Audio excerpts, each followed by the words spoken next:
좋으신 아버지 하나님, 주일을 하나님의 은혜로 잘 지나게 하시고 또 새로운 한 주간도 주님의 은혜 속에 시작할 수 있게 하셨으니 감사를 드립니다. 이 한 주간 하나님이 기뻐하시는 복된 삶을 살아갈 수 있도록 은혜를 주시며 인도하시고 이 나라 이 백성 또 온 세계를 축복하사 평안 가운데 하나님 기뻐하시는 한 주간 되도록 인도해 주시옵소서. 이 시간도 우리의 마음과 우리의 귀를 열어주셔서 주의 음성을 듣고 그 말씀을 붙들고 살아가는 귀한 은혜가 있길 원하오며 예수님의 이름으로 기도하옵나이다. 아멘. 하나님 말씀은 예레미야 34장 말씀입니다.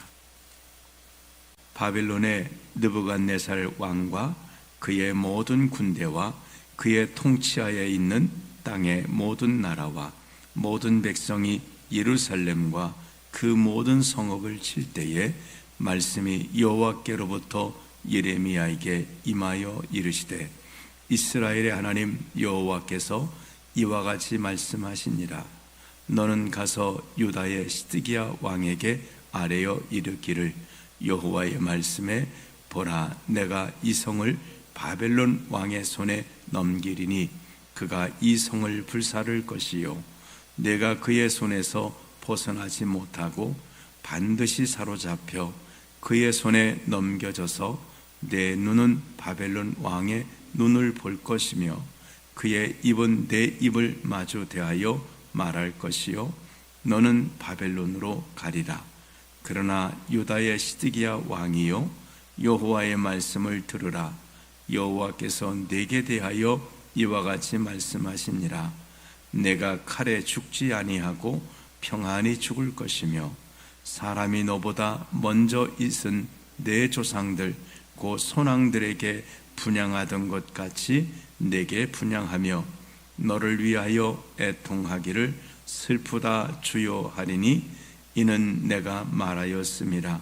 여호와의 말씀이니라 하시니라. 선지자 예레미야가 이 모든 말씀을 예루살렘에서 유다의 시드기야 왕에게 아뢰니라. 그때의 바벨론의 왕의 군대가 예루살렘과 유다에 남은 모든 성읍들을 쳤으니 곧 라기스와 아세가라 유다의 견고한 성읍 중에 이것들만 남았음이더라. 시드기야 왕이 예루살렘에 있는 모든 백성과 한 가지로 하나님 앞에서 계약을 맺고 자유를 선포한 후에 여호와께로부터 말씀이 예레미야에게 임하니라. 그 계약은 사람마다 각기 시브리 남녀 노비를 놓아 자유롭게 하고 그의 동족 유다인을 종으로 삼지 못하게 한 것이라. 이 계약에 가담한 고관들과 모든 백성이 각기 노비를 자유롭게 하고 다시는 종을 삼지 말라 함을 듣고 순복하여 놓았더니 후에 그들의 뜻이 변하여 자유를 주었던 노비를 끌어다가 복종시켜 다시 노비로 삼았더라. 그러므로 여호와의 말씀이 여호와께로부터 예레미야에게 임하니라. 이르시되 이스라엘의 하나님 여호와께서 이와 같이 말씀하시니라.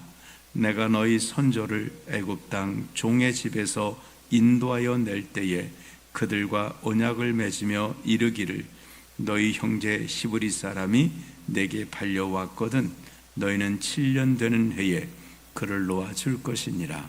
그가 6년 동안 너를 섬겼음즉 그를 놓아 자유롭게 할지니라 하였으나 너희 선조가 내게 순종하지 아니하며 귀를 기울이지도 아니하였느니라. 그러나 너희는 이제 돌이켜 내 눈앞에 바른 일을 행하여 각기 이웃에게 자유를 선포하되 내 이름으로 일컬음을 받는 집에서 내 앞에서 기약을 맺었거늘 너희가 돌이켜 내 이름을 더럽히고 각기 놓아 그들의 마음대로 자유롭게 하였던 노비를 끌어다가 다시 너희에게 복종시켜 너희의 노비로 삼았도다. 그러므로 여호와께서 이와 같이 말씀하시니라. 너희가 나에게 순종하지 아니하고 각기 형제와 이웃에게 자유를 선포한 것을 실행하지 아니하였은즉 내가 너희를 대적하여 칼과 전염병과 기근에게 자유를 주리라. 여호와의 말씀이니라.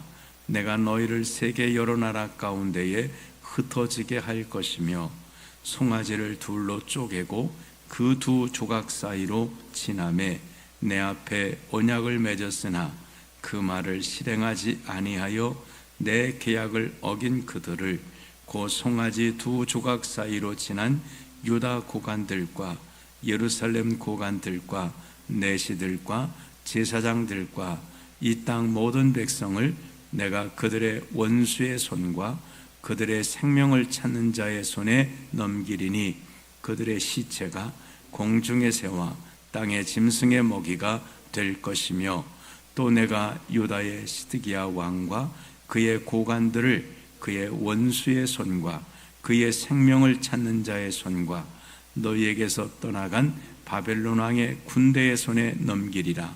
여호와의 말씀이니라. 보라, 내가 그들에게 명령하여 이 성읍에 다시 오게 하리니 그들이 이 성을 쳐서 빼앗아 불살을 것이라. 내가 유다의 성읍들을 주민이 없어 처참한 황무지가 되게 하리라. 아멘.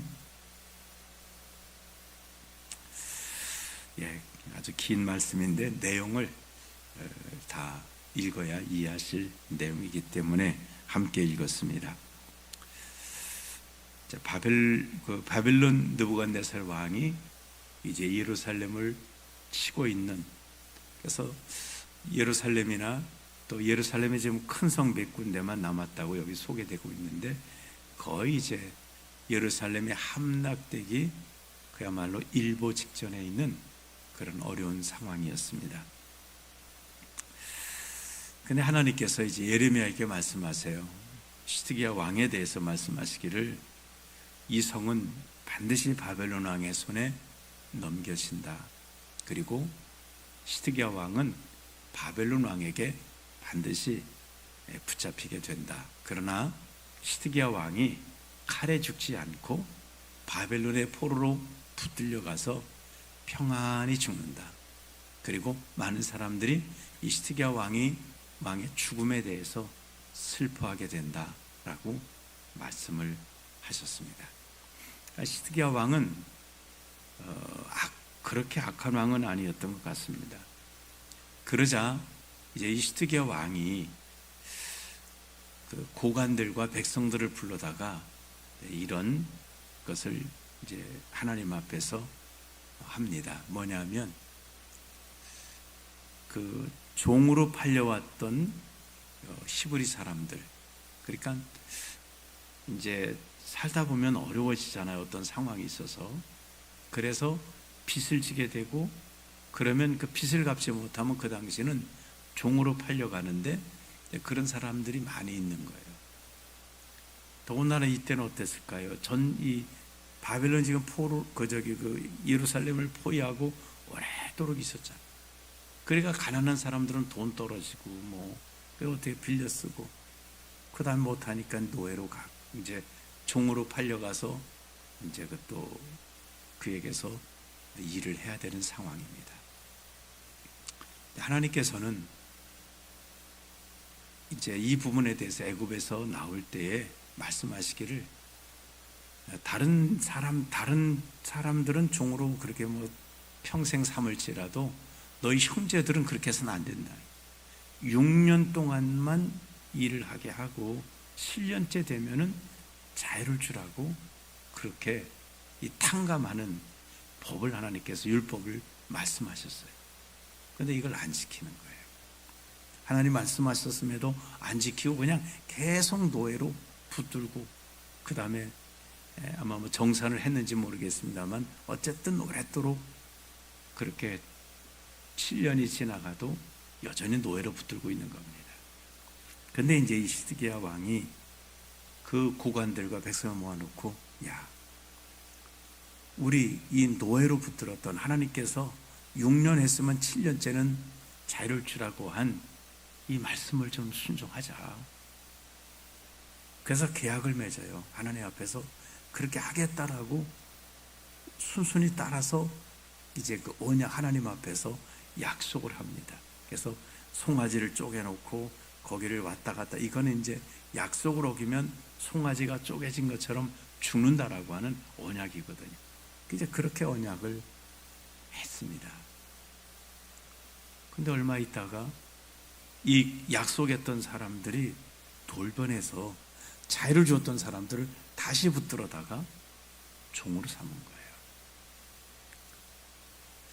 자, 하나님께서는 그래서 이들에게 진노하시겠다는 내용이 오늘 본문 말씀인데, 자, 그러면 이 고관들이나 이 사람들을 왜 포로로 붙들었던, 사실 누군가 노예처럼 와서 종이 되어서 그렇게 열심히 그 일을 해준다면 얼마나 그게 생산성이 높겠어요? 얼마나 이익이 되겠습니까? 근데 갑자기 자유를, 그 종들을 자유를 주겠다고 한 것은 이게 무슨 이유였을까요? 시드기야는 적어도 아마 그래도 믿음을 가지고 어떤 개혁하려는 의지가 있었던 것 같아요. 그래서 하나님이 시드기야는 바벨론에 가서도 평안히 죽게 되고 뭐 이렇게 하나님이 좋은 말씀들을 하셨습니다. 근데 고관들이나 백성들은 왜 그랬을까요? 왕이 그렇게 이야기할 때 왕이 두려워서 왕의 말을 듣지 않으면 우리가 어려움을 당할까, 그래서 왕의 말에 순종했을까요? 아니면 그래, 우리가 하나님의 말씀대로 살지 못했던 거 이제라도 하나님 말씀대로 살아야지 하는 그런 정말 신앙이 하나님 앞에 살아나서 그렇게 했을까요? 그게 아니라는 거예요. 이들은 자기들의 이득을 계산하고 나니 노예가 아니라 그 종들을 자유를 주는 게 낫겠다라는 상황이 있었던 겁니다. 뭐냐면 바벨론의 포로로 붙들고 있으니까 어떤 일이 벌어지죠? 본래는 성읍이 아니라 이 종들은 뭘 해야 되냐면 성 밖에 논이 있고 밭이 있고 양 끌고 나가서 일을 해야 되는 거예요. 근데 지금 바벨론 군대가 있으니까 이 군대를 그 예루살렘 포위하고 있으니까 밖에 나갈 수가 없어요. 그러니까 별로 이 노예들을, 종들을 뭐 시켜 먹을 일, 집에 허드렛 일이나 하지 뭐 나가서 농사를 짓고 해야 돼, 이거 할 일이 없는 거예요. 그리고 또 어떤 일이 있을까요? 일은 안 하는데 이 종으로 붙들고 있으니까 먹는 건 또 먹여줘야 돼. 그렇지 않아도 양식은 지금 성 안에 지금 정말 떨어져 가는데 이 종들까지 먹여 살리려니까 종들이 일은 할 수 없어. 일은 안 하지. 이건 먹여는 살려야지. 그러니까 어떨까요? 종을 데리고 있는 게 이익일까요? 종을 자유를 주는 게 이익일까요? 자유를 주는 게 이익이에요. 그러니까 상황 때문에 계산해 보니까 종들을 붙들고 있는 것보다 내보내는 것이 이기겠다고 생각하니까 얼른 언약을 가서 하나님의 이름으로 언약을 해서 내보내겠습니다 하고 내보냈어요. 그러면서 아이고 이제 쓸데없는 양식도 충나지 않겠다라고 그렇게 생각을 합니다. 그런데 왜 그렇게 놨던 종들을 다시 붙들어 왔을까요? 상황이 있습니다. 바벨론이 이제 예루살렘을 포위하고 있는데 이 바벨론을 가만두면 안 될 것 같으니까 저 애굽에서 군대를 끌고 막 올라오니까 바벨론이 애굽이 오는 걸 보고 이 예루살렘에서 잠시 철수를 하게 됩니다. 그 이제 풀렸네. 나가서 이제 농사할 수 있게 됐네. 그러니까 이 사람들이 다시금 자유를 주겠다고 약속한 그들을 다시 노예로 붙들어다가 이제 다시 종을 삼은 겁니다. 하나님께서는 이 기가 막힌 상황을 보았습니다. 믿음으로 살아야 될 하나님의 백성들이 상황이 어찌되든 정말 그 종들을 데리고 있으면 내게 이익이지만 하나님께서 6년 동안 수고했으니 마땅히 7년째는 그걸 내보내고, 하나님 성경에는 내보낼 때 그냥 내보내지 말고 그들에게 좀 품삯을 주어서 내보내라고까지 말씀하셨습니다. 그리고 긍휼을 베풀라는 거예요. 그러면 하나님께서 그것을 보시고 말씀에 순종한 자에게는 하나님께서 복을 주시겠다는 겁니다. 어떤 의미에서는 이럴 수 있습니다. 이들이 이렇게 하나님 앞에 언약을 세우고 할 때 하나님께서는 이 상황을 보시고 이들에게 자유를 주기 위해서 애굽 군대를 올라오게 하셨고 바벨론에 떠나가게 하신 하나님의 큰 은혜였을지 모릅니다. 말씀대로 살겠다고 하니까 하나님이 다시금 예루살렘에 긍휼을 베풀어 주신 하나님의 큰 은혜였습니다. 그랬더니 이들은 지금 돌변해서 다시금 하나님 말씀을 불순종하는 쪽으로 하나님의 이름으로 맹세했던 것이 어제 같은데 그냥 그저각 다시금 사람들을 붙들어다 종으로 삼은 것입니다. 우리가 이 땅에 살아갈 때 때로는 믿음을 따라 살지 않고 상황과 계산을 따라서 그렇게 살아갈 수 있습니다. 그래, 하나님 말씀 순종하는 것이 더 이익이겠다라고 생각해서 그렇게 할 수도 있습니다. 어떤 분이 이제 유튜브에 그런 젊으신 분인데 그런 영상을 올렸습니다. 하나님 없이도 신앙생활 할 수 있다, 교회 생활 할 수 있다. 이제 그러니까 이 믿음의 삶을, 믿음이라는 것을 하나님께 대한 순종과 하나님께 대한 사랑이 아니라 그냥 교회 어떤 일들을 열심히 하는 것을 신앙이라고 생각하고 하나님 없이도 신앙생활 해나갈 수 있다는 이제 그분의 이야기는 그 부분입니다. 그래서 정말 우리에게 중요한 것이 뭐냐면 우리 믿음의 본질이신 하나님 앞에 집중해야 된다. 그 하나님을 생각하고 그 하나님과 관계, 이런 것들이 중요한데 하나님은 내려놓고 그냥 우리가 어떤 일들을 통해서 하나님을 섬긴다고 생각할 수 있다라고 그렇게 그분은 이야기를 했는데 참 공감이 가는 부분도 있었습니다. 그러나 하나님을 우리가 섬긴다면 하나님을 섬기는 행위도 뒤따라야 한다는 거예요. 우리가 하나님 섬깁니다라고만이 아니라 그 말씀을 순종하고 또 하나님의 이름으로 했으면 이들의 자유를 주었는데 애국 군대가 와서 바벨론을 가서 이제 종이 필요한 때가 됐다 할지라도 믿음으로 그런 손해를 감수할 수 있는 이런 삶이 있어야 그걸 하나님을 섬긴다라고 말할 수 있는 것입니다. 하나님은 어떻게 하시나요? 하나님께서 책망을 쭉 하십니다. 그래서 16절에 너희가 돌이켜 내 이름을 더럽히고 각기 놓아 그들의 마음대로 자유롭게 했던 노비를 끌어다가 다시 너희에게 복종시켜 너희의 노비로 삼았도다. 그러므로 여호와께서 17절입니다. 이와 같이 말씀하시니라. 너희가 나에게 순종하지 아니하고 각기 형제와 이웃에게 자유를 선포한 것을 실행하지 아니하였은즉 내가 너희를 대적하여 칼과 전염병과 기근에게 자유를 주리라. 여호와의 말씀이니라. 그러니까 이들이 자유를 주었을 때 하나님은 칼과 전염병과 기근을 하나님이 묶어버리셨다는 거예요. 다시 말하면 이들이 하나님 말씀 순종할 때 이들에게 임할 저주를 하나님께서 묶어버리셔서 이 저주가 임하지 못하도록 했는데 이들이 다시금 노예를 삼을 때 하나님이 이 묶으셨던 칼과 기근과 전염병을 자유를 줬다는, 무슨 말씀일까요? 그들에게 풀어버리셨다는 것. 우리가 하나님의 말씀에 순종하면 하나님의 축복은 우리에게 풀려지고 또 저주는 하나님이 묶어버리시는 것. 그러니까 하나님의 은혜가 아니면, 하나님이 묶어놓으심이 아니면 우리 인생에 임할 칼과 기근과 전염병이 있다는 거예요. 그러나 하나님 말씀에 순종하면 하나님이 이것들을 묶어놓으셔서, 요한계시에도 바람을 잡은 천사들이 있다 그랬어요. 바람이 전쟁입니다. 전쟁이 일어나지 않도록 하나님이 붙들고 계시면 전쟁은 일어나지 않는다는 거예요. 하나님의 은혜가 있어야 돼요. 그 다음에 18절부터 보면 이제 하나님의 언약대로 송아지 쪼개놓고 이렇게 했는데 지키지 않았던 사람들, 19절에 그 송아지 두 조각 사이로 지난 유다 고관들과 예루살렘 고관들과 내시들과 제사장들과 이 땅 모든 백성을 내가 그들의 원수의 손과 그들의 생명을 찾는 자의 손에 넘기리니 그들의 시체가 공중의 새와 땅의 짐승의 먹이가 될 것이며, 하나님의 그들은 다 하나님께서 죽임을 당하게 할 것이다 라고 말씀했습니다.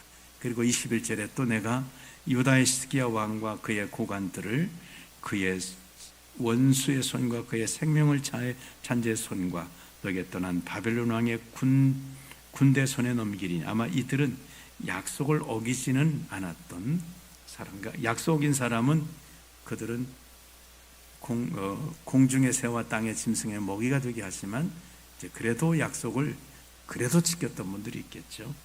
그들은 바벨론의 왕의 군대 손에 넘기리라. 이 말씀을 보니까 이들이 하나님 앞에 약속했던 대로 그대로 했더라면 바벨론의 손의 군대에 넘어가지도 않을 뻔했다. 하나님이 이들에게 주신 마지막 기회였습니다. 마지막, 하나님께서 이 마지막 주신 기회를 이들이 그만 놓쳐버린 겁니다. 그래서 22절에 말씀합니다. 여호와의 말씀이니라.